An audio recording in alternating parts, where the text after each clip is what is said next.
Paghandaan ng kalikasan ng pumapawi sa hirap na pinagdaanan.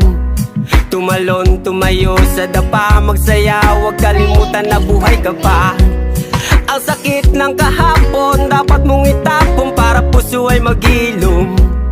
Ang buhay ay lumilipas, lahat kumukupas, huwag sayangin ang pagkakataon. Gawin mo ang nararapat, maging malaya tulad ng ibon sa gala. Lumipad ng matayog sa himpapawid tulad ng isang agila. Huwag kang papipigil, ituloy lang ang buhay, balang araw ay may tagumpay. Basta't magsumikap, lagyan mo ng sipag at patuloy lang sa lakad. Gawin mo na ang lahat ng gusto para sa pagtanday walang pagsisisi.